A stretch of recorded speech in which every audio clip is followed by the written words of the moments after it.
jadi saya Bang Ray di radio siaran itu mulai dari penyiar biasa honorer, jadi staff, pernah jadi music director, terus jadi produser, jadi bahkan cari berita pun oke, nyari iklan juga iya, gitu kan?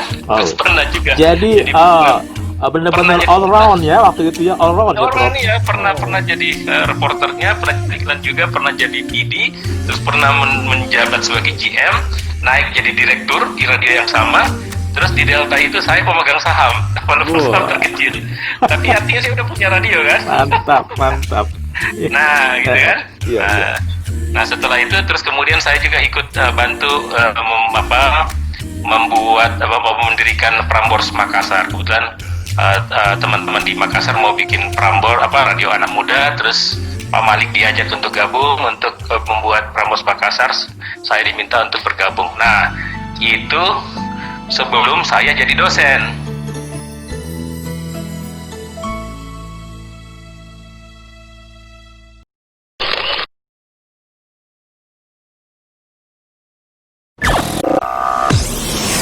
Ray Presto. Ray Presto. Let's care and share. Bersama saya Ria Ruman.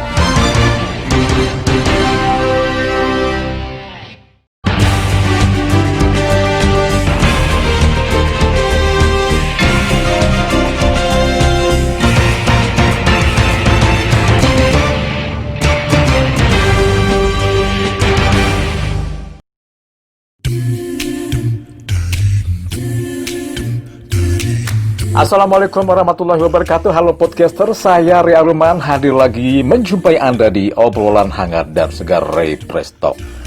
Semoga semuanya dalam keadaan sehat walafiat dan tetap semangat. Pada episode kali ini podcaster, saya akan mengangkat satu topik bahasan yang sedang viral berkaitan dengan disahkannya rancangan undang-undang Cipta Lapangan Kerja atau Omnibus Law, atau kalangan netizen menyebutnya undang-undang cilaka. Seperti apa maksudnya? Nah, pasca disahkannya RUU Omnibus Law ini, banyak sektor dan bidang pembangunan yang akan berubah, termasuk di sektor penyiaran. Seperti apa pengaruhnya, terutama berkaitan dengan eksistensi media siaran lokal di era Omnibus Law? Untuk membahas ini, podcaster, saya telah terhubung dengan Profesor Dr. Juda Riksawan, SHMH. Beliau adalah guru besar Fakultas Hukum Universitas Hasanuddin Makassar. Beliau juga mantan Ketua Komisi Penyiaran Indonesia KPI periode 2013-2016, dan kini selain aktif sebagai akademisi, beliau juga menjadi penggagas, pendiri, dan direktur eksekutif Riksawan Institute, sebuah lembaga yang concern pada masalah hukum dan media. Dan langsung saja podcaster, kita akan menyapa beliau. Assalamualaikum Prof. Juda. Waalaikumsalam warahmatullahi wabarakatuh. Agak kareba Prof, agak kareba. Terima kasih, baik-baik saja. Senang bertemu dan ngobrol langsung dengan Prof. Juda di Ray Presto. Ya, saya terima kasih sudah diundang ini. Ini luar biasa ini Bang, ini betul-betul jurnalis sejati ini, penyiar radio sejati kita ini. Jadi saya juga ingin bernostalgia dengan Prof. Juda. Boleh. Kita mengingat masa lalu sebagai penyiar radio radio profesional ya. Oh iya dong. Jadi kan saya mengenal Prof. Juda jauh sebelum kita bertemu di KPI, begitu Prof ya? Kita pernah dulu bertemu di era-era awal-awal reformasi ya, Prof. Ketika dulu saya mengenal Prof. Juda sebagai seorang penyiar handal yang sangat vokal di forum-forum resmi. Ya, sekarang tentu banyak podcaster yang ingin tahu masa lalu Prof. Juda sebagai seorang penyiar idola di Makassar. Boleh cerita, Prof? Wah, ini mengungkit masa lalu ini namanya. Ya, jadi saya itu kalau di siaran boleh dikata itu seperti nasib, takdir ya. Pertama begini, takdirnya itu nama yang diberi orang tua itu kan agak berbau antariksawan kan, jadi ruang angkasa. Jadi angkasawan begitu ya? Jadi ada kaitannya dengan ruang angkasa sebenarnya. Yudariksawan itu kan singkatan dari artinya itu sesungguhnya terkait dengan yang ruang angkasa, tapi itu lebih kepada perang ruang angkasa sih, Star Wars ceritanya nih. Tapi ternyata Star Wars-nya ini kemudian seolah-olah menjadi takdir. Saya kemudian sering mengudara, dan mengudaranya itu sejak kecil ternyata, Bang Ray. Ya, jadi di rumah saya di Makassar itu dulu ketika masih SD itu kakak saya itu pernah pintar membuat dulu kita menyebutnya radam ilegal kan, radam yang bekerja di SW, shortwave. Ya. Nah, jadi kita broadcasting juga, kita siaran juga itu. Nah, saya waktu kecil itu sudah mulai siaran dari umur kelas 5 SD itu sudah mulai siaran. Tahun berapa, siaran Bro? Tahun berapa itu, Bro? Tahun berapa ya, itu hitung lagi sebentar dulu. Itu umur kalau SD kelas 5 itu kita kalau 12 tahun ya, 11 tahun ya. Jadi kita sekitar tahun sekitar 80. Itu usia 11 tahun sudah jadi penyiar ya, Prof ya? Ya, penyiar yang sok jago gitu kan. Jadi maksud saya itu gini, saya itu sebenarnya dilarang siaran sama kakak saya. Tapi kalau pas pagi-pagi gitu kan, mereka bisa begadang semua, mereka kemudian tidur, terus saya sendiri ngasih naik pemancar, saya siaran muter-muter lagu sambil siaran seolah-olah penyiar hebat gitu. Sampai teman kakak saya itu biasa bilang, itu yang siaran anak kecil pagi-pagi itu siapa ya? Ternyata ya gitu. Jadi itu pengalaman dari mulai awal mengenal apa itu radio siaran. Nah, ini lama kelamaan kemudian SMP, SMA masih terus siaran di rumah itu sampai kuliah semester 3 itu saya memberikan diri untuk melamar menjadi seorang penyiar radio yang menjadi profesi, menjadi pekerja di bidang penyiaran gitu. Jadi saya udah mulai terima honor itu jadi radio itu semester 3 kuliah. Semester 3 kuliah. Wah, iya. Semester 3 kuliah. Jadi berlanjut sampai selesai kuliah, terus saya kemudian punya jenjang naik dari penyiar, terus jadi programmer, jadi program director, terus pernah dipercaya jadi GM. Nah, pas waktu saya jadi GM itulah ketemu sama Bang Ray di Jakarta gitu kan. Iya. Itu sama-sama diundang. Cerita dong, Prof. Group, ya kan? Ya. Prof belum cerita tuh perjalanannya di radio siaran itu, dari radio di mana begitu. Karena ini penting ini kita tahu ya. Perlu diberitahu ya nama-namanya. Oh, perlu dong. Jadi selama saya beri profesi menyiar itu yang memperoleh penghasilan atau sebagai profesional itu pertama kali itu di Radio Barata, gitu kan, Barata FM. Terus itu dari AM ke FM itu dalam proses transisi sebenarnya. Jadi saya kadang-kadang nyiar di AM, kadang-kadang nyiar di FM. Terus nanti setelah selesai kuliah, saya sudah ditawarin jadi PD di sana, program director. Terus kemudian waktu itu ada radio namanya Radio Alihuan, kita sebutkan Rai FM, itu membutuhkan GM, General Manager, gitu kan? Nah, saya kebetulan dikenal sebagai, ya alhamdulillah yang menilai bahwa bagus lah katanya kalau dia di radio sebagai PD itu bisa lah mengelola radio. Jadi saya diminta untuk jadi GM, maka pindah saya ke radio itu, dan disitulah kita pertama kali ketemu, gitu kan? Kenapa saya ketemu sama Bang Ray itu? Karena Radio FM itu salah satu pemegang sahamnya adalah Pak Malik Sabe yang orang masih itu kan, yang Prambors itu. Masih Maradionet. Iya, Mas Maradionet itu kan. Nah, beliau itu salah satu pemegang saham di Radio FM, sehingga ketika ada pelatihan Masima, saya ke Jakarta dan kita ketemu di pelatihan-pelatihan itu kan. Dan kita ketemu memproduksi iklan waktu itu ya, Prof. Iklan pemilu itu kan. Iklan pemilu, iya. Dan kita juara kan karena kita bikin jingle iklan kan. Kita bikin jingle, Prof ya. Luar biasa. Orang lain bikin spot iklan, kita bikin jingle iklan lengkap dengan musik dan liriknya gitu. Dengan musik akapela, Prof. Akapela waktu itu, Prof. Ya. Akapela. Ya gitu kan. Itu saking kreatifnya itu kita itu. Nah, setelah saya diraih, terus kemudian kebetulan Pak Malik Safei mau bikin radio di Delta Makassar, saya diminta untuk ikut mendirikan, dan kemudian ada saham juga di sana. Nah, pada waktu itu profesi saya sudah meningkat. Jadi saya, Bang Ray, di radio siaran itu mulai dari penyiar biasa, honorer, jadi staff, pernah jadi music director, terus jadi produser, jadi bahkan cari berita pun oke, nyari iklan juga iya, gitu kan? Terus pernah juga. Jadi benar-benar all round ya waktu itu ya, all round ya, Prof. Ya, pernah jadi reporternya, pernah jadi iklan juga, pernah jadi PD, terus pernah menjabat sebagai GM, naik jadi direktur di radio yang sama. Terus di Delta itu saya pemegang saham, walaupun saham terkecil. Tapi artinya saya udah punya radio kan.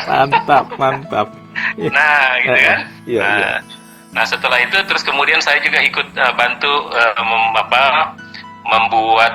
mendirikan Prambors Makassar. Kebetulan teman-teman di Makassar mau bikin Prambors radio anak muda, terus Pak Malik diajak untuk gabung untuk membuat Prambors Makassar. Saya diminta untuk bergabung. Nah, itu sebelum saya jadi dosen. Nah, jadi dosen tahun 99, saya kan setelah ikut jadi PNS, sebagai PNS kan tidak boleh kerangkap itu. Nah, sehingga saya terpaksa meninggalkan semua itu karena harus jadi dosen. Tapi kecintaan terhadap radio itu tetap ada, karena di kampus pun kita bikin radio gitu loh. Jadi ya kan. Nah, gitu. Cuma tidak berumur panjang karena setelah itu saya masuk KPID waktu itu. Jadi saya karena memang kan syaratnya nggak boleh terkait dengan dengan media. Jadi sudah jadi profesionalisme atau bukan profesi kita di radio ditinggalkan karena berubah menjadi komisioner KPID. Ya, gitu pengalaman soal radio, Bang Rey. Ya, jadi Prof Juda, radio itu sesungguhnya juga passion ya bagi Prof Juda ya. Saya mengatakan itu takdir. Takdir. Karena istri saya itu juga saya dapat di radio gitu loh. Ini jangan-jangan. Gitu loh. Jadi saya sebut itu takdir. Jadi kalau saya tidak berada di radio, mungkin ketemunya di tempat lain sama istri saya gitu kan. Nah, gitu. Berarti emang jodoh itu karena emang si dia. Ya, jadi karena itu memang takdir gitu. Jadi alhamdulillah ya kita mengalami itu dan punya pengalaman. Nah, gara-gara itu juga waktu saya kuliah, Bang Ray, itu ketika menulis skripsi, saya menulis juga tentang radio. Oh. Nah, ya, jadi saya kebetulan di hukum, tapi hukum itu hukum internasional, ada bagian hukum internasional. Terus saya menulis tentang pengalokasian spektrum frekuensi radio siaran dan daya pancar berdasarkan hukum angkasa internasional. Wow. Nah, jadi saya kaitkan antara pengalaman saya, kecintaan saya pada radio dengan ilmu hukumnya. Maka jadilah saya seorang pakar hukum radio. Ya, termasuk berjodoh dengan nyonya ya karena di radio ya, gitu. Ini kan sudah takdir itu takdir kan. Takdir Prof. Baik. Iya. Luar biasa ini ternyata memang radio punya kesenangan yang luar biasa di kehidupan Prof Juda ini. Ya, terus kita coba lagi setelah itu Prof kan aktif di Komisi Penyiaran Nusa Daerah di Sulsel gitu ya Prof. Ya. Ya, waktu itu kemudian ketika ada pembentukan KPID, nah ini unik juga nih ceritanya soal KPID sebenarnya, Bang Ray. Ya. Jadi KPID itu saya lupa tahun 2007, berarti 3 tahun sebelumnya itu 2004 ya. Nah di Makassar itu kan di Sulsel itu kan sudah bentuk 2004. Nah 2004 itu saya sebenarnya sudah ikut mendaftar di KPID pertama.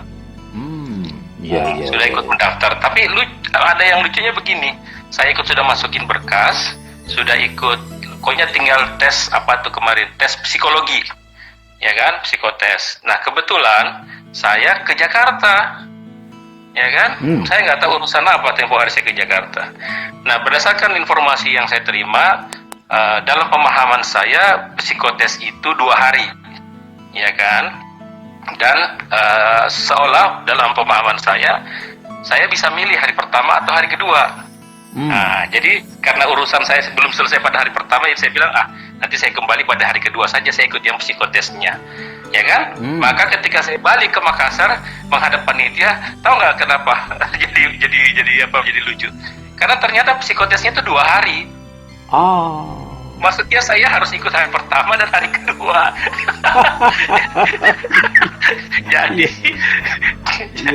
Jadi ini cerita yang orang-orang KPID nggak ini, walaupun KPID selesai juga jarang yang tahu ini. Saya ceritanya di podcastnya Ray Ruman ini luar biasa ini, mengulik-ngulik cerita lama saya. Kan kalau bukan saya nanti Fra juga nggak mau cerita. Iya kan? Iya. Oke. Jadi alhasil ya tentu saja saya gagal, nggak lolos. Nggak lolos karena Anda ikut di hari kedua ya, Prof. Iya kan. Nah akhirnya terus kemudian saya kembali ke kampus. Terus nanti 2007 itu baru kemudian saya ikut tes lagi kan. Nah ikut tes, lolos, saya menjabat sebagai koordinator bidang perizinan. Asik kan? Jadi baru masuk udah jadi koordinator bidang perizinan. Pokoknya ini jantungnya. Ini karena teman-teman bilang ini orang berpengalaman ini, orang tahu, orang radio nih, orang yang punya pengalaman di bidang siaran ini gitu kan. Terus orang hukum pula kan, jadi mereka percaya gitu. Oke, alhamdulillah gitu kan. Nah, menjelang 2010 kan KPI pusat itu terbuka kan. Saya kan masa jabatannya berakhir 2010 bulan Agustus, bulan Juli kalau nggak salah, bulan Juli Agustus kayak gitu kan. Nah, tapi KPI pusat itu sudah mulai tes Januari Februari gitu. Alhasil ini yang menarik. Kenapa saya baru 1 periode di KPID Sulsel sudah mau ikutan KPI pusat? Jawabannya karena begini. Saya itu masuk ke KPI pusat awal-awalnya itu sekadar iseng. Oh, iseng ya, Prof ya?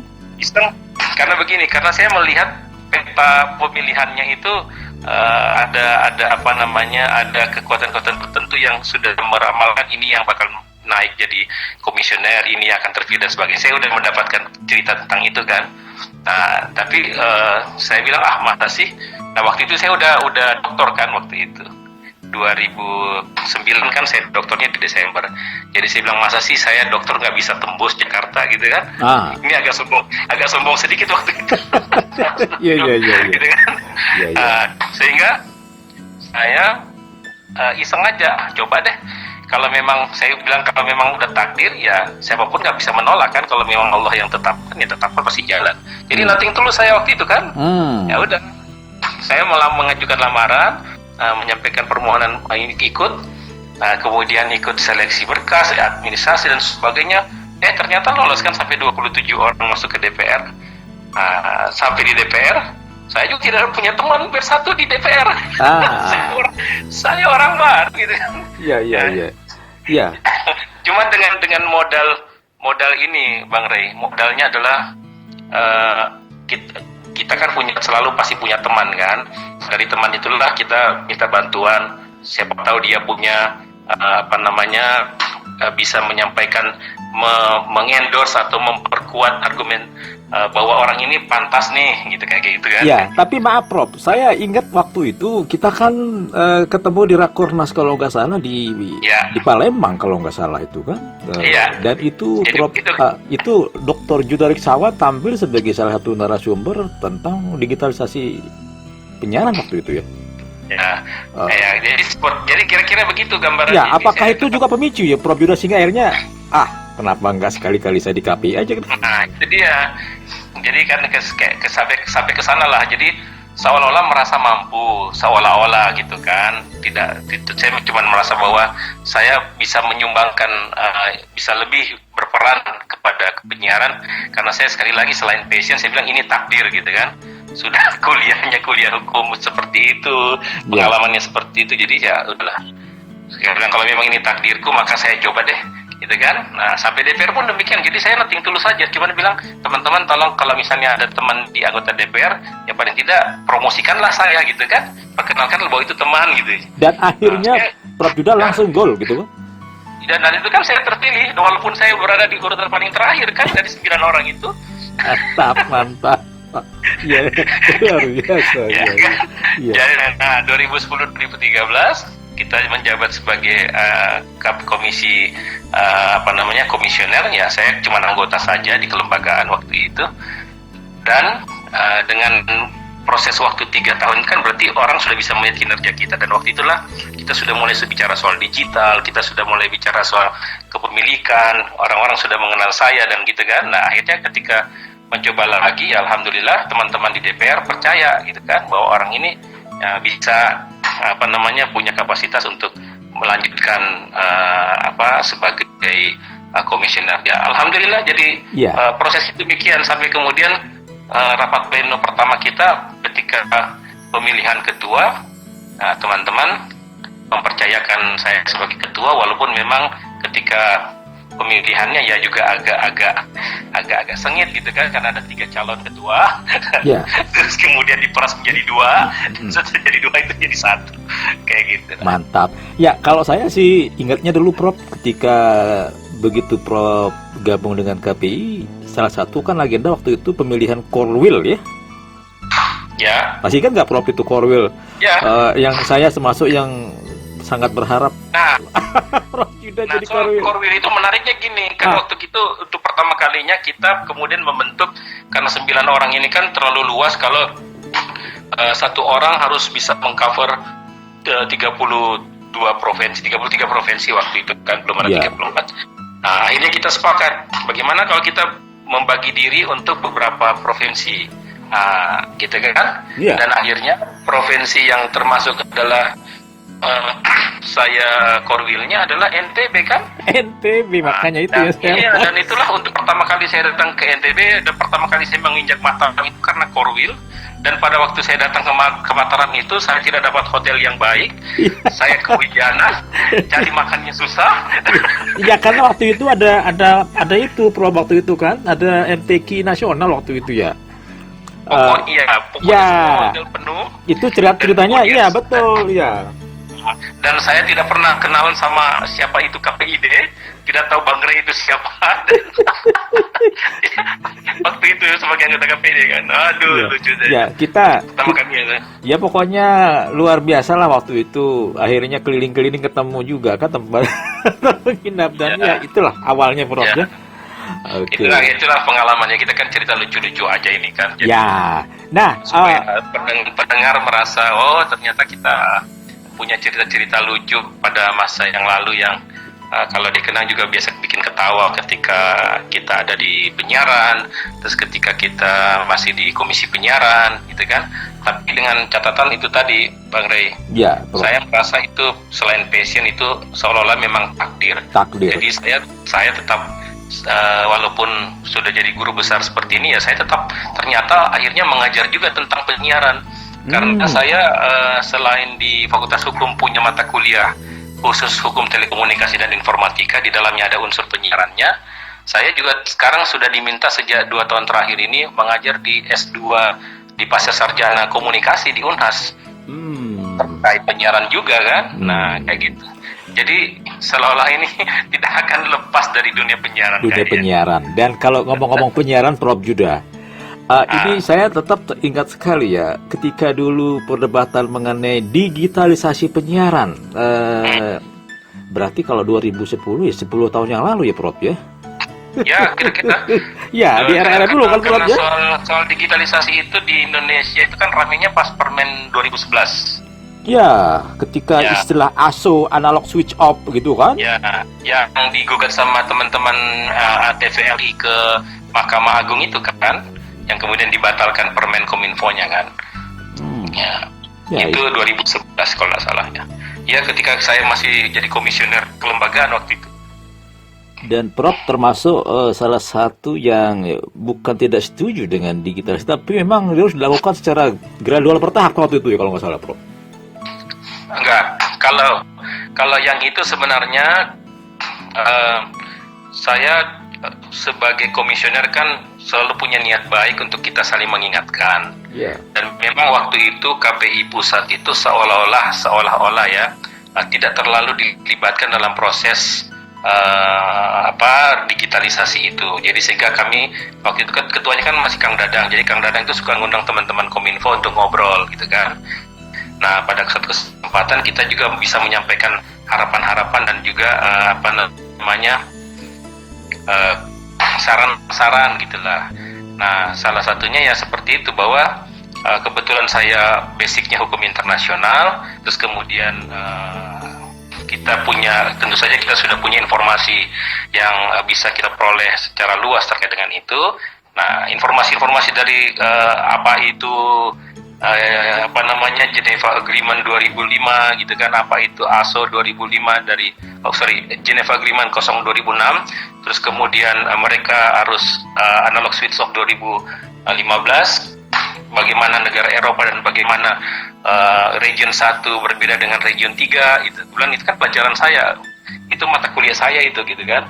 Nah, jadi kita mengingatkan, jadi tolong hati-hati karena ini undang-undang penyiaran kita kan belum digital gitu kan. Nah, jadi sebagai orang hukum kan kita saling mengingatkan pada waktu itu. Tapi akhirnya kan yang mengajukan dan menggugat itu ke Mahkamah Agung kan itu kan dari teman-teman lembaga penyiaran sendiri, jadi bukan KPI. Jadi KPI kan fungsi kita hanya fungsi saling mengingatkan untuk saling berkoordinasi. Seperti itulah kira-kira. Yes. Sepertinya lembaga penyiaran menangkap pesan itu dan melakukan itu kan waktu itu ya, Prof ya. Menurut saya sih bukan karena terinisiasi karena pesan-pesan kita, bukan. Tapi karena mereka memang melihat ada hal yang tidak ada hal yang mungkin merugikan mereka gitu kan. Jadi berbagai diskusi mereka ikuti, jadi ternyata mereka, kami merasa dirugikan dengan adanya konteks seperti ini. Jadi mereka terus kemudian mengajukan permohonan judicial review itu. Seperti itu. Iya. Nah, sekarang jadi menarik, Prof. Kita bicara kekinian sekarang kan. Apa yang dulu diperdebatkan itu sepertinya sekarang sudah menemukan benang merah pasca kemarin disahkannya RUU Omnibus Law itu dalam konteks penyiaran. Nah, ini gimana akhirnya dalam catatan kritis Prof Juda memberikan poin-poin penting terkait dengan perubahan paradigma pasca pemberlakuan Omnibus Law ini. Ini jadi cerita serius nih, kayaknya kita kan santai-santai ngobrol kita ini. Ya, ini supaya nyambung. Jadi supaya kita bicara era kekinian tuh, Bro. Bang Reni tadi ceritanya kita mau santai-santai aja, terus kok jadi cerita soal Omnibus Law. Kan ini lagi ramai ini kan sekarang. Nggak apa-apa, Prof. Kan biar dia sekali-sekali boleh serius lah, Prof. Ntar kita balik lagi santunya gitu. Walaupun memang ada banyak persoalan yang sedang dibicarakan di publik ya. Salah satu klaster itu kan adalah klaster tentang telekomunikasi dan penyiaran. Awalnya juga pers itu ada di dalam Omnibus Law itu, tapi karena pers itu terus kemudian dikeluarkan. Nah, yang menarik adalah bahwa saya waktu kita kembali ke flashback persoalan 2011, kita kan selalu bilang bahwa sebaiknya digital ini harus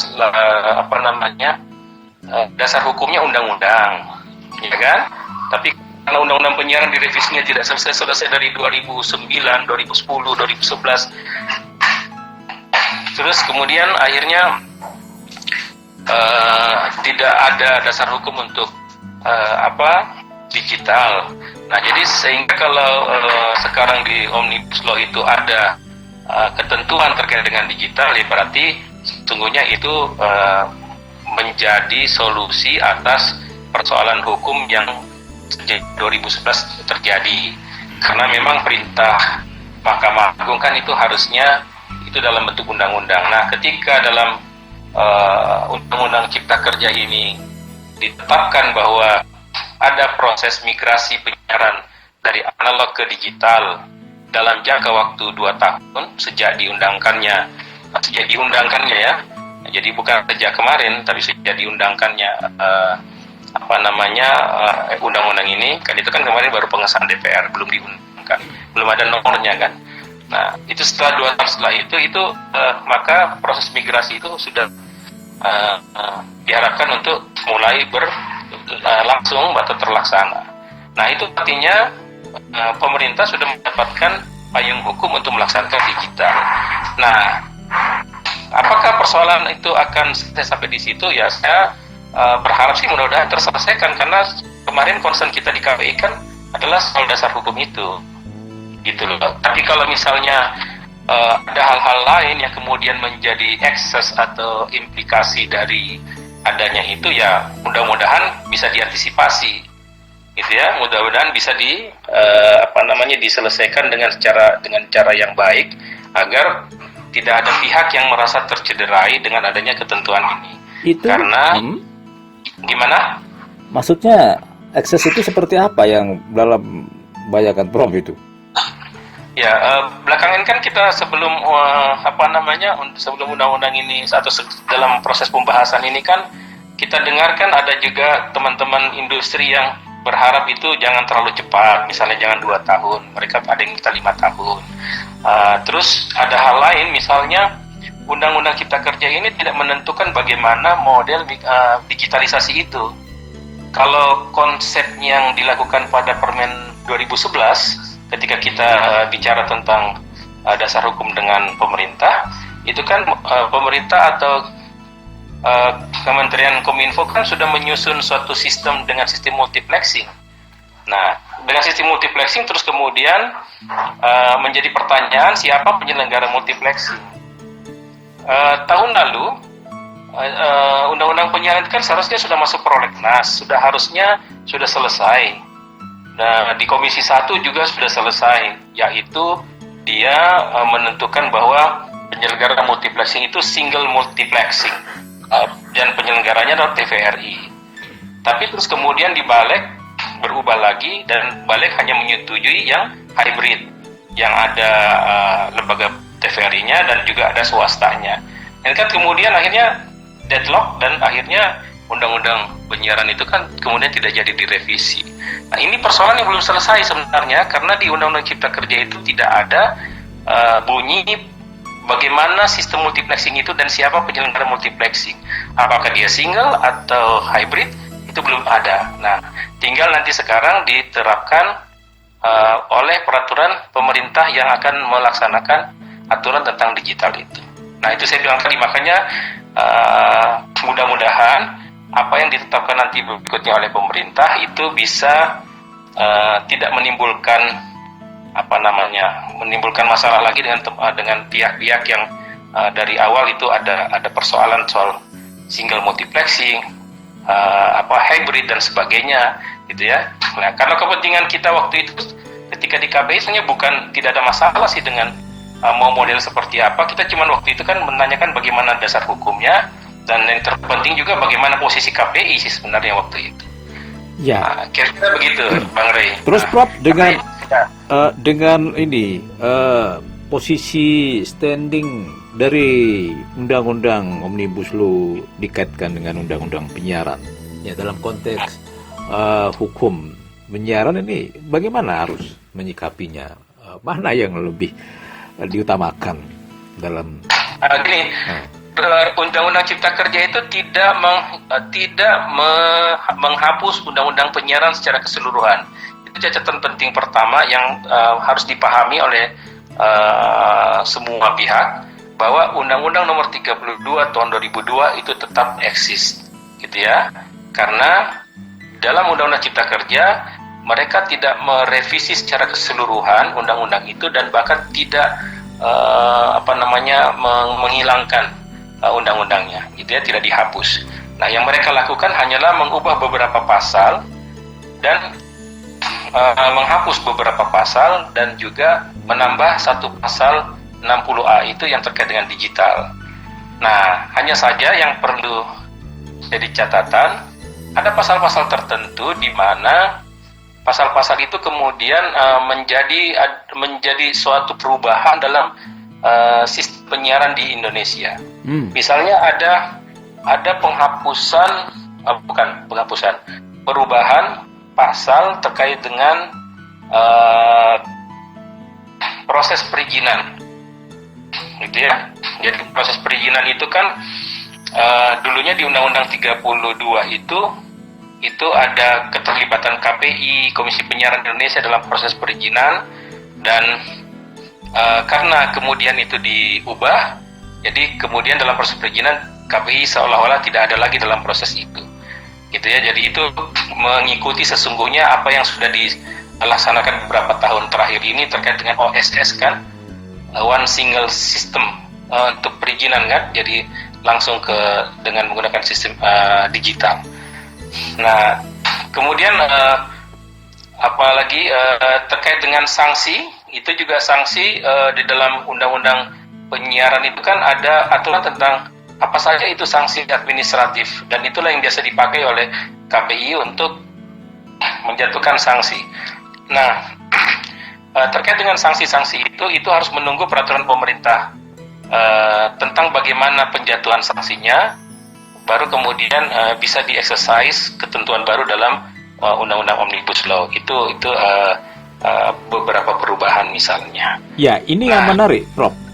Ini soal KPI tidak lagi terlibat dalam proses perizinan. Sementara ini kan selama ini KPI concern memberikan rekomendasi terkait konten siaran dalam proses itu gitu. Ini gimana jadi nanti ini?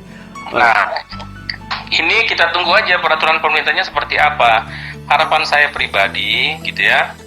Karena kan itu nanti akan merujuk pada peraturan pemerintah yang akan dibuat sebagai peraturan pelaksana dari Undang-Undang Cipta Kerja ini. Jadi harapan saya adalah bahwa semoga saja gagasan tentang otonomi daerah, gagasan tentang demokratisasi penyiaran, gagasan tentang atau konsep-konsep lembaga non-struktural yang mewakili publik.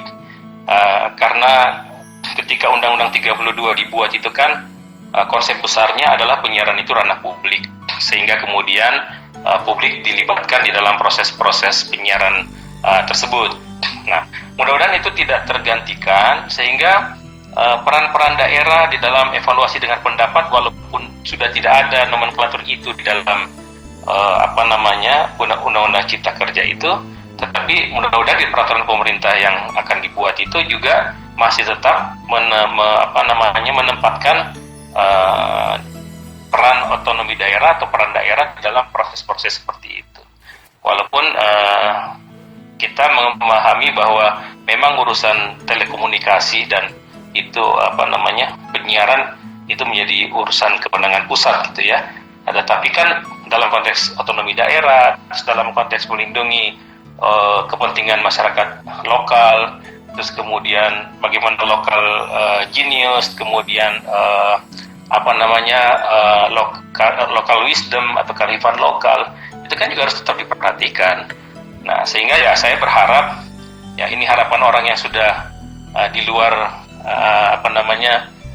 sistem gitu kan, ya, sebagai pengamat lah gitu. Saya berharap ya mudah-mudahan itu masih tetap terjaga, sehingga peran-peran publik untuk mengawasi penyiaran itu juga masih tetap punya ruang, punya tempat, termasuk posisi KPI masih tetap dipertahankan. Ya, kayak gitu sih saya. Kalau menurut Prof, ya ini dalam pandangan Prof, optimis nggak itu akan terwujud atau sebaliknya? Ini dalam melihat gelagat yang ada. Ya, kalau saya sih masih optimis. Kenapa?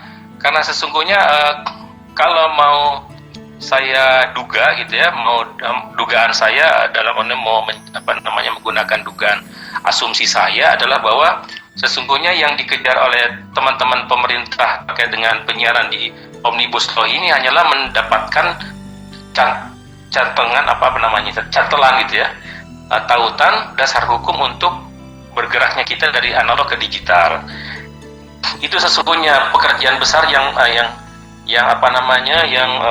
belum, atau target utama lah gitu kan. Jadi target utama teman-teman pemerintah terhadap Omnibus Law untuk penyiaran itu sesungguhnya itu membuatkan dasar hukum untuk proses digital. Kenapa? Karena kita sekali lagi sudah sangat tertinggal dengan negara yang lain. Terus kemudian ada banyak kerugian negara yang bisa yang kita akan rasakan kalau kita tidak segera digital gitu ya. Belum lagi negara-negara tetangga kita sudah pada digital semua.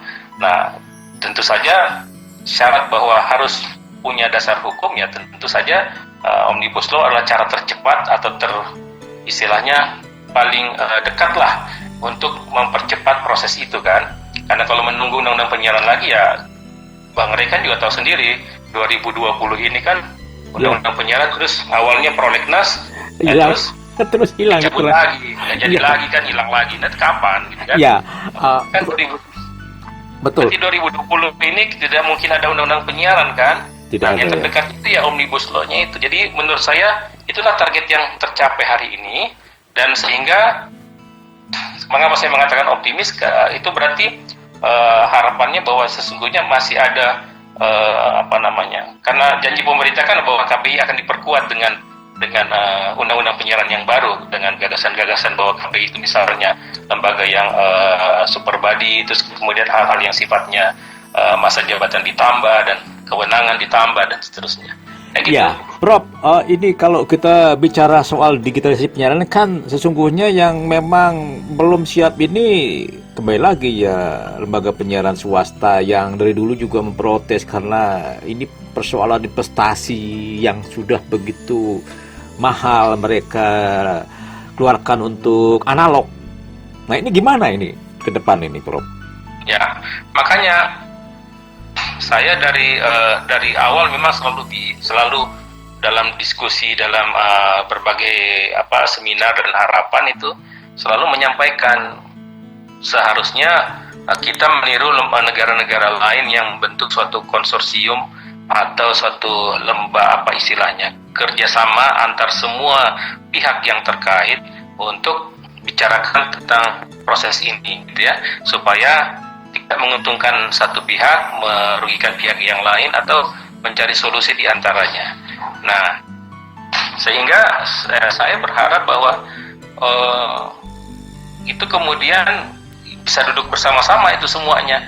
Bagaimanapun akan terjadi ya saya berharap tetap mereka bisa duduk bersama dan mereka memecahkan masalah di antara mereka gitu ya, termasuk bisa menyesuaikan dengan ketentuan bahwa migrasi itu harus segera terlaksana setelah 2 tahun dari penetapan undang-undang ini gitu. Jadi kalau ada tadi pertanyaan Bang Rey bagaimana dengan mereka ya siap atau tidak siap ya, kalau undang-undangnya sudah diketok seperti sekarang ya mereka harus siap. Nah, sekarang siapnya itu kan tentu harus ada suatu proses negosiasi lagi bersama-sama dengan pemerintah dan seluruh stakeholders terkait.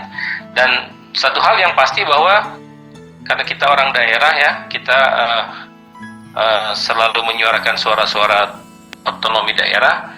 Ya, saya selalu kan menyatakan bahwa tolong jangan tinggalkan daerah dan jangan sampai digitalisasi ini tidak memberi manfaat buat orang daerah gitu. Jadi seharusnya digitalisasi ini memberikan juga manfaat penyiaran bagi daerah. Jadi jangan cuma dirasakan pada kelompok-kelompok tertentu saja. Gitu sih harapannya. Ya, maksudnya kelompok tertentu itu gimana tuh, Prof? Yang tadi Prof singgung. Ya, kelompok tertentu itu ya mereka-mereka yang mendapatkan keuntungan lebih dengan proses digitalisasi ini. Siapapun dia gitu kan. Jadi siapa saja yang akan yang menguasai penyiaran di Indonesia ketika digitalisasi ini akan dilakukan oleh pemerintah atau bersama-sama dengan pemerintah, maka seharusnya daerah juga jangan sampai dilupakan gitu. Jangan sampai di Mataram itu terus kemudian TV-TV daerah, TV-TV Mataram itu sudah tidak bisa beroperasi karena digital. Sekarang di Mataram TV apa aja yang masih ada, Bang Rey? Ya sekitar 5-7 ada ya TV-TV lokal di samping yang SSJ ya, Prof ya. Bukan, yang saya maksudnya yang pengusaha lokal. Pengusaha lokal sekitar sekitar 3 Jangan SSJ, jangan yang SSJ. Yang lokal ya sekitar 3. Aman lah Pak SSJ. Ada 4 Prof ya, 4 kalau nggak salah ya. Nah, pertanyaannya apakah TV daerah itu siap untuk digital? Mereka paham nggak bahwa nanti kalau digital itu bisa saja mereka harus meninggalkan frekuensi yang mereka tempati sekarang, terus mereka harus menyewa ke tempat yang menjadi penyelenggara multiplexing, dan menyewa itu per bulan biayanya. Itu angka-angkanya sudah pernah ada semacam simulasi untuk daerah-daerah tertentu, ada ekonomi tinggi, ekonomi sedang, ekonomi rendah, itu nilainya demikian, sudah ada formulasi gitu ya. Nah, tapi itu berarti mereka harus siap untuk meninggalkan frekuensi yang ada sekarang, terus kemudian mereka harus menyewa. Nah, apakah siap? Nah, itu. Apakah kemudian teman-teman daerah jangan-jangan, wah sudah dah kalau begini modelnya, lama-kelamaan kalau gitu dijual lagi gitu. Ya, terus kapan TV daerah itu bisa eksis, dilindungi, apalagi zaman COVID sekarang ini yang ekonomi resesi seperti sekarang, itu terus tiba-tiba harus berhadapan dengan migrasi ke digital. Iya, ini menjadi menarik nih Prof. Dalam era kekinian ini ya, terkadang kan menjadi persoalan era disrupsi media dengan digitalisasi penyiaran. Ini kalau pilihan-pilihannya ini bagaimana ini mengeksekusinya ke depan ini? Nah itulah makanya itu perlu kearifan dan wawasan yang kebangsaan yang harus diputuskan oleh negara ini gitu kan. Jadi jangan hanya berpikir ibu kota, jangan hanya berpikir para pengusaha yang konglomerasi itu, tapi berpikirlah tentang bagaimana industri penyiaran ini bisa hidup juga dan tumbuh di daerah-daerah supaya ada pemerataan ekonomi dalam bidang penyiaran. Dan itu masih satu soal Bang Rey. Dari era digitalisasi ini kan kita tidak cuma berhadapan dengan TV-TV jaringan itu, kita berhadapan dengan misalnya yang melalui internet. Nah itu aturannya bagaimana, itu juga belum terlalu jelas. Walaupun di dalam Undang-Undang Cipta Kerja itu ditekankan kembali bahwa salah satu lembaga penyiaran berlangganan itu ada yang terkait dengan multimedia dan atau media lainnya. Nah apakah itu nanti akan masuk ke dalam ranah itu? Ini juga masih butuh jawaban gitu kan. Nah, dan yang saya bicarakan tadi itu baru kita bicara tentang lembaga penyiaran industri yang ada di daerah. Di Mataram tadi misalnya ada 3 TV lokal yang pasti tidak akan mampu untuk jadi lembaga penyelenggara multiplexing.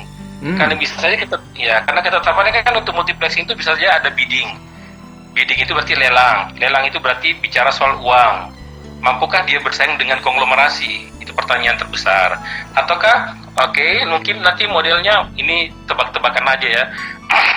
Misalnya modelnya hybrid. Hybrid itu maksudnya ada yang versi premium yang dimiliki oleh swasta, ada yang versi dalam negeri yang dikelola oleh misalnya TVRI.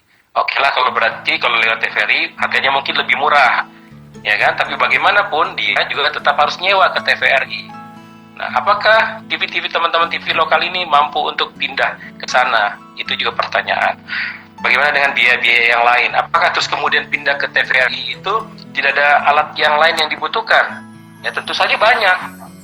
Sebagai contoh misalnya, untuk menjadi digital kan pertama TV-TV lokal kita harus punya pemancar yang digital. Tidak mungkin dia bisa dari analog ke digital kalau pemancarnya nggak digital. Pertanyaan saya ke Bang Rey, teman-teman TV itu waktu KPID diskusi dengan mereka, pemancar mereka sudah ready to digital nggak? Itu dia persoalannya, Prof. Belum jelas kan? Ya. Nah, berarti kan pemancarnya bisa jadi barang tua, barang usang. Barang rongsokan kira-kira ya. Barang rongsokan ya. Barang rongsokan itu pemancar di analog mereka terus kemudian mau dijual kemana? Itu dikilokan. Iya, kenapa saya bilang terpaksa dikilokan juga? Karena begini, mau dibawa ke daerah lain kan sudah harus digital juga.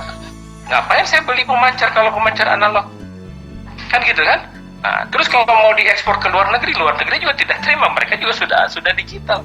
Berarti itu akan menjadi barang rongsokan, dikiloin aja. Termasuk pemancarnya juga ya, Prof ya? Nah, itu yang saya bilang pemancar itu. Gitu. Nah, itu baru satu hal pemancar. Nah, berarti mereka harus mengganti pemancar menjadi pemancar digital kalau belum ready to digital. Ya, semoga saja mereka hari ini sudah ready to digital. Semoga ya, nanti Bang Rey cari tahu lah, wawancarlah ke mereka. Ready itu baru TV, Prof. Gitu ya. Yang radio gimana ini? Nah, kita jangan bicara radio dulu lah. Kita bicara TV dulu gitu. Karena radio Karena kalau untuk digitalisasi ini yang berdampak ini ke TV. Jadi radio relatif tidak terdampak gitu ya. Oh tidak ya, untuk Prof. digitalisasi ya belum ya. Nah sekarang itu baru beli pemancar. Nah sekarang begini, kalau sudah beli pemancar baru, atau misalnya oke lah saya tidak usah beli pemancar, saya misalnya menggunakan, kan ini kan nanti dia nyewa ke multiplexingnya, apakah swasta atau TVRI, ataukah misalnya satu lembaga yang ditunjuk oleh pemerintah, misalnya gitu ya. Berarti kan pemancar itu tidak usah beli lagi, dia hanya butuh sarana untuk mengirimkan produksinya ke stasiun multiplexing. Nah, untuk mengirim ke stasiun multiplexing itu kan butuh sarana, misalnya apakah dia menggunakan sarana internet, misalnya seperti itu untuk mengirimkan dari studio ke sana, atau dia harus pakai pemancar kecil STL atau STL kan, pemancar link yang dari studio ke pemancar itu. Ada STL namanya, ya station transmitter linknya itu kan butuh beli pemancar STL lagi. Nah, beli pemancar STL kalau tadi pakai internet berarti harus punya jaringan internet yang bagus. Pertanyaannya di Mataram jaringan internet bagus nggak? Ya. Bagus nggak internet di Mataram? Jadi kalau ngirim video itu bisa tidak ada loadingnya, tidak ada interference-nya. Nah, perlu dicek lagi nih, Prof. Iya. Perlu dicek lagi kan? Perlu dicek lagi nih, Prof. Nah, tapi paling tidak berarti biaya untuk internetnya naik. Itu ya. Jadi harus mempersiapkan kalkulasinya seperti itu. Jadi biaya programnya sudah tetap ada, biaya produksi ada. Yang berkurang adalah dia tidak usah pakai pemancar besar. Dia cukup pakai misalnya tadi internet, kalau misalnya memang bisa pakai sistem internet kalau mendukung. Kalau tidak ya kalaupun harus beli pemancar, ada cuma pemancar kecil namanya STL. Harus beli pemancar lagi, ngurus frekuensi lagi itu di Balmon, dan itu berarti ada biaya pemancar dan biaya frekuensi yang digunakan. Terus kemudian kalau itu bukan pilihan, ya pilihan yang paling murah adalah dia rekam di studio pakai hard disk, dan hard disk itu dia gojekkan ke stasiun transmitter. Jadi dikirim pakai Gojek. Nah, atau dia ngantar pakai Gojek terus diputar di sana gitu. Bayangkan itu yang akan terjadi kalau mereka tidak ready to digital pemancarnya. Nah, kira-kira begitu. Iya. Ngeri. Bayangan saya ya, tapi mudah-mudahan itu cuma asumsi saya saja dan itu tidak terjadi. Ya, tapi Prof, saya tergelitik tadi Prof menyebut bahwa radio tidak terlalu terdampak dengan digitalisasi penyiaran. Ini seperti apa ini? Boleh dijelaskan sedikit, Prof? Karena radio itu kan begini, digitalisasi itu menjadi tidak terdampak ke radio karena sesungguhnya digitalisasi itu adalah suatu proses penghematan atau efisiensi frekuensi bagi penyiaran televisi. Jadi kalau dulu TV itu atau sekarang ini TV pakainya satu frekuensi untuk satu TV, gitu kan ya. Jadi kalau misalnya di Mataram RCTI itu lokal misalnya pakai 37 UHF, maka itu kan cuma bisa dipakai oleh RCTI. Nah, dengan sistem digital maka 37 UHF itu bisa dipakai bersama-sama TV yang lain. Jadi bahkan bisa sampai 20 TV, 20 program bisa disiarkan dengan satu frekuensi itu. Jadi memang penghematannya memang untuk yang television, bukan sound. Nah, dengan harapan bahwa dengan adanya efisiensi ini maka akan tercipta digital dividend. Digital dividend itu adalah frekuensi yang tersedia setelah adanya refarming namanya. Jadi ada pemetaan ulang, mereka harus pindah kemana frekuensinya ke multiplexing itu. Jadi setelah ditata, ternyata kita masih punya misalnya kelebihan 112 MHz untuk digital dividend. Nah, digital dividend ini kisaran frekuensi yang paling yang diburu-buru oleh pemerintah di semua negara di dunia itu adalah yang bekerja di 700 MHz. Kenapa 700 MHz jadi disebut sebagai frekuensi emas? Karena karakter gelombang elektromagnetik yang disiarkan dipancarkan melalui 700 MHz itu propagasinya bagus sekali dan ceritanya linear, clear, dan tidak mudah terganggu oleh interferensi dari alam atau cuaca gitu kan. Jadi itu memang telah diselidiki dan diteliti. Oh ternyata 700 MHz itu bagus sekali pemancaran itu, dan itulah yang kemudian nanti dipakai untuk broadband. Di beberapa negara dijual lagi untuk yang perusahaan-perusahaan internet. Nah, jadi radio siaran itu kan aman-aman saja di FM itu kan 87 sampai 108 itu kan. Jadi dia tidak terganggu oleh refarming dari frekuensi TV itu. Sebenarnya ke sana sih arahnya. Lagi pula kalau radio-radio itu rata-rata sudah digital sih. Buktinya kan kita bisa dengar radio pakai radio yang format digital kan. Seperti itu. Ya, siap. Ya, tanpa terasa Prof, kita sudah hampir 1 jam nih Prof. Nah, saya ingin Prof Juda memberikan tips-tips lah atau kiat-kiat bagi pengelola media siaran lokal ya, untuk bisa eksis di era Omnibus Law maupun disrupsi media ini. Yang paling pertama adalah memang kreativitas. Orang-orang yang kreatif seperti Bang Ray ini kan tidak akan lapuk di telan zaman kan. Gitu. Jadi kata kuncinya adalah kreativitas. Nah, kreativitas inilah yang kemudian kita terus kemudian selalu berusaha untuk mencari perbedaan yang membuat orang lain akan selalu memperhatikan kita. Jadi maksudnya begini, kita harus jadi orang yang berbeda atau lembaga yang berbeda dari yang sudah ada. Jadi kalau hari ini medianya hanya menyiarkan apa yang sama dengan lembaga yang lain, ya carilah sesuatu yang belum pernah ada dan berbeda dengan yang lain. Kalaupun ada berita, ya mungkin beritanya cari cara yang lain menyampaikan misalnya, dan kreatif gitu. Jadi kata kuncinya kreatif. Karena dengan kreatif ini terus kemudian kita bisa adaptif. Jadi kreativitas, kemudian kita adaptif, dan jangan pernah menganggap kalau mau tetap eksis, semangatnya itu jangan pernah menganggap bahwa disrupsi itu adalah suatu makhluk yang akan membunuh kita pelan-pelan. Tidak. Justru kita harus manfaatkan keberadaannya. Saya kasih contoh. Ketika internet menyerang lembaga-lembaga penyiaran, semua lembaga penyiaran seolah-olah merasa, wah ini kita sudah iklannya diambil sama media YouTube lah dan sebagainya. Sekarang kenapa tidak kita manfaatkan YouTube untuk kepentingan lembaga kita? Ya seperti misalnya Bang Ray ini bikin podcast. Kenapa terus kemudian lembaga penyiaran itu tidak juga main di podcast supaya juga didengarkan oleh orang yang memang kehidupannya tidak lagi melihat atau mengkonsumsi media secara analog atau secara konvensional misalnya. Anak-anak muda sekarang atau generasi milenial sekarang kan misalnya lebih banyak terhubung media itu pada pada handphone atau ponselnya gitu kan. Nah, kalau memang targetnya kepada mereka, kenapa terus kemudian kita harus berperang melawan internet misalnya kepada disrupsi itu? Tapi justru sebaliknya, ubah dia menjadi sebuah senjata baru yang akan kita manfaatkan untuk menggait mereka-mereka yang kehidupan sehari-harinya adalah untuk atau dipengaruhi mengalami disrupsi oleh keberadaan media ini. Nah, kayak gitu. Jadi podcastnya Bang Ray ini adalah salah satu kreativitas yang seharusnya ditiru oleh semua lembaga penyiaran.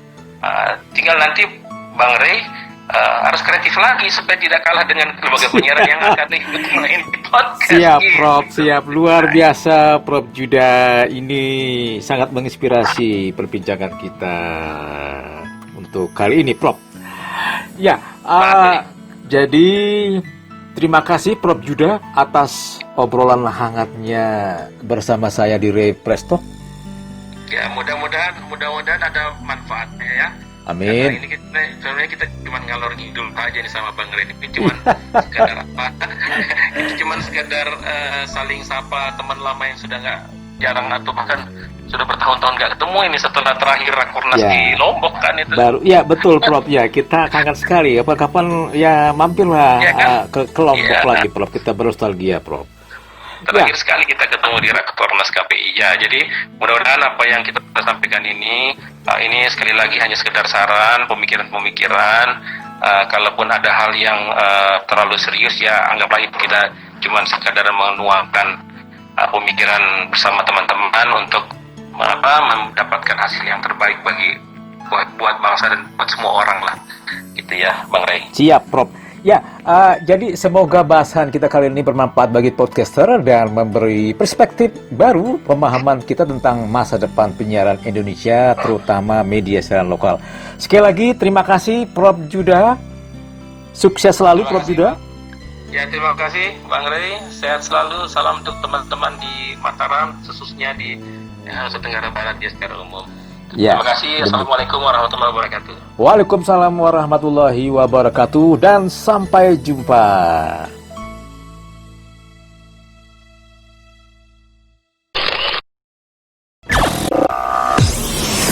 Ray Presto. Ray Presto. Let's care and share. Bersama saya, Ria Ruman.